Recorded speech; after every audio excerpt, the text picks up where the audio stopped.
नमस्कार, स्वरांजली फास्ट न्यूजमध्ये आपलं हार्दिक स्वागत। धाराशिव जिल्ह्यातील येडशी अभयारण्य परिसरात 2 महिन्यापासून वाघाचा वावर वाढल्यामुळे नागरिकांमध्ये पसरले भीतीचे वातावरण। श्री मार्कंडेय सहकारी रुग्णालयाच्या नूतन चेअरमनपदी डॉक्टर माणिक गुर्राम यांची तर व्हाईस चेअरमनपदी रमेश वेडप यांची निवड झाल्यामुळे पद्मशाली युवक संघटनेच्या वतीने त्यांचा सत्कार करण्यात आला। छत्रपती शिवाजी महाराज जयंतीनिमित्त CPR प्राथमिक शिक्षण प्रशिक्षण मार्कंडेय सोशल फाउंडेशन पद्मशाली सखी संगम व पद्मकमळ प्रतिष्ठानच्या वतीने राबविणारा उपक्रम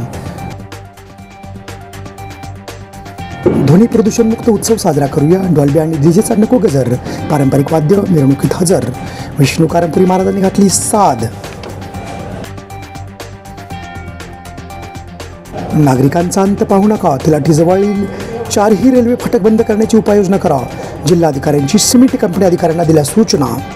ग्रामदैवत सिद्धेश्वर मंदिरांसमोरील शौचालय हटवण्यासाठी उद्या महिलांकडून सिद्धरामेश्वरांची महाआरती होणार।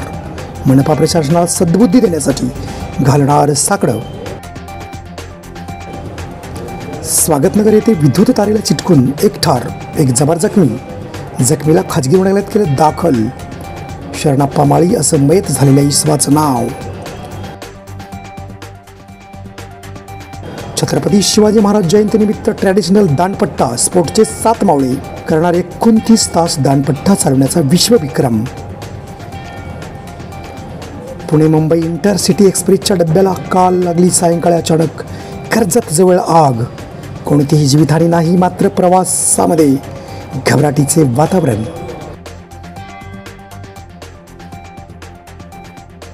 आणि उत्तर प्रदेशातील प्रयागराज जिल्ह्यात महाकुंभ मेळ्यासाठी निघालेल्या भाविकांची जीप आणि बसची धडक होऊन 10 जण जागीच ठार तर 19 जण जखमी। फार मोठी अपघाताची मालिका। याबरोबरच बातमीपत्र संपलं। नमस्कार।